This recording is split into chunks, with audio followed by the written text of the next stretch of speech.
Assalamualaikum warahmatullahi wabarakatuh. Saya Dila Cynthia, NBI 175, dari kelompok Open Government yang beranggotakan Aida Nur NBI 116, Clarissa NBI 077, Firmalisa NBI 096, Emilda NBI 090, Indra Prasta NBI 109, Laude Fandi NBI 058, Haris Fauzan NBI 083. Oke, saya di sini sebagai perwakilan dari kelompok saya atau teman-teman saya ingin mempresentasikan hasil diskusi kelompok kami yang berjudul Open Government. Open Government banyak diartikan dengan keterbukaan informasi dan mendukung berbagai negara dalam upaya meningkatkan transparansi, keterlibatan dan akuntabilitas pemerintah yang dapat memulihkan kepercayaan warga negara serta mendorong pertumbuhan inklusif. Arti umum dari Open Government adalah suatu level tertinggi dari mekanisme dan transparansi dari tempat pemeriksaan dan pengawasan publik dengan menekankan pada akuntabilitas pemerintah. Transparansi dianggap secara ciri tradisional dari sebuah open government dengan maksud bahwa publik harusnya memiliki akses kepada pejabat atau pemerintah, pengelola informasi dan mendapatkan informasi yang cukup dari berbagai sumber pemerintah. Menurut Organization for Economic Cooperation and Development, mendefinisikan open government sebagai budaya pemerintah berdasarkan inovasi dan kebijakan publik yang berkelanjutan yang diinisiasi melalui prinsip transparansi, akuntabilitas dan partisipasi yang mendorong pertumbuhan demokrasi secara inklusif. Artinya, pemerintahan terbuka dapat didefinisikan sebagai pemerintahan yang menyebarkan informasi, memberdayakan masyarakat dengan alat untuk meminta pertanggungjawaban pemerintah dan mendorong partisipasi warga dalam kebijakan publik. Open government memiliki konsep yaitu pada dasarnya mengandung makna bahwa pemerintah yang terbuka atau transparan mengundang elemen rakyat untuk berpartisipasi dan mengajak segenap unsur masyarakat berkolaborasi memecahkan berbagai masalah demi kesejahteraan rakyat. Terus ciri-ciri open government. Open government memiliki ciri-ciri ada 3, yaitu 1, transparansi. Di sini transparansi menurut regulasi keputusan Menpan nomor 63 tahun 2004, yaitu bersifat terbuka, mudah dan dapat diakses oleh semua pihak yang membutuhkan dan disediakan secara memadai serta mudah dimengerti.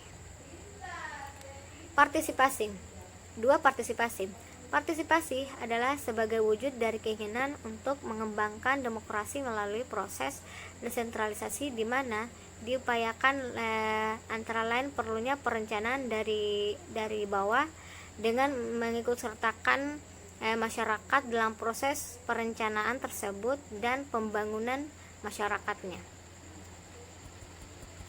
Ketiga, akuntabilitas. Akuntabilitas menurut Mardiasmo adalah kewajiban pihak memegang amanah untuk memberikan pertanggungjawaban, menyajikan dan mengungkapkan segala aktivitasnya dan kegiatan yang menjadi tanggung jawabnya kepada pihak pemberi amanah atau prinsipal yang memiliki hak dan kewenangan untuk meminta pertanggungjawaban tersebut. Penerapan open government di Indonesia selama lebih dari 10 tahun terakhir, Indonesia telah mengupayakan kemajuan yang luar biasa dalam mendorong pembuatan kebijakan yang transparan dan inklusif serta mendorong keterlibatan aktif dari warga negara. Sebagai salah satu pendiri Open Government Partnership atau OGP dan anggota terkemuka ASEAN dengan ekonomi terbesar, Indonesia telah menunjukkan ketertarikan untuk memainkan peran utama dalam menyebarkan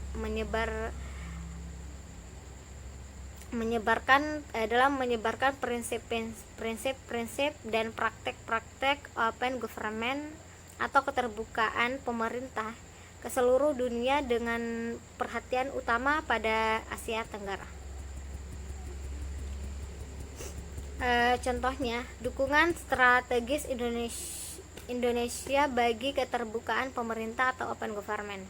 Indonesia mendirikan Sekretariat Nasional di tahun 2015 untuk mengawasi pelaksanaan kebijakan keterbukaan pemerintah atau open government yang diisi oleh perwakilan dari Kementerian Luar Negeri, Bappenas, Kantor Staf Presiden, dan yang terkait. Sekretaris Nasional akan mendorong dan memfasilitasi interaksi antara kementerian dan lembaga pemerintah daerah, masyarakat sipil, akademisi, dan sektor swasta. Rencana pembangunan jangka panjang nasional dari tahun 2005 sampai 2025, pemerintah Indonesia menggarisbawahi komitmen pemerintah untuk mewujudkan masyarakat yang demokratis dan berlandaskan hukum, diantaranya melalui pemantapan kelembagaan demokrasi, perkuatan peran masyarakat sipil, dan menegakkan hukum secara adil, konsisten, dan tidak diskriminatif. Kritik open government. Sejumlah masyarakat sipil menilai bahwa open government dianggap telah mengkerdilkan arti penting dari UU Keterbukaan Informasi Publik atau UU KIP. Sebagai inisiatif global, open government mempunyai 4 tujuan besar, yaitu 1. Meningkatkan ketersediaan data tentang penyelenggaraan negara. 2. Mendukung partisipasi publik. 3. Mengimplementasikan standar tertinggi atas integritas profesional administrasi publik. 4. Meningkatkan akses atas teknologi baru untuk mendukung keterbukaan dan akuntabilitas.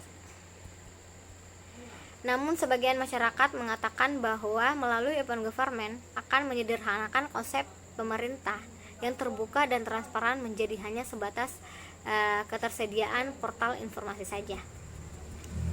Baiklah, kesimpulan dari open government yaitu pelaksanaan open government di Indonesia sendiri belum optimal atau masih ada hambatan yang sangat beragam, baik yang bersifat teknis maupun non teknis, diantaranya yaitu institusionalisasi dan pemahaman nilai-nilai keterbukaan, keterbatasan anggaran dan infrastruktur, dan lain sebagainya. Berbagai hambatan tersebut penting untuk dipecahkan agar performa Indonesia dalam menjalankan komitmen keterbukaan di tahun-tahun berikutnya atau di tahun-tahun yang akan datang dapat terus ditingkatkan, sehingga tujuan pelaksanaan keterbukaan dapat tercapai dan membawa dampak positif terhadap perbaikan penyelenggaraan pemerintah, serta dapat dijadikan bahan pembelajaran bagi perencanaan dan pemanfaatan inisiatif open government bagi kesejahteraan masyarakat. Baiklah, hasil diskusi dari kelompok kami. Jika ada salah kata, mohon dimaafkan. Sekian dari saya. Wassalamualaikum warahmatullahi wabarakatuh.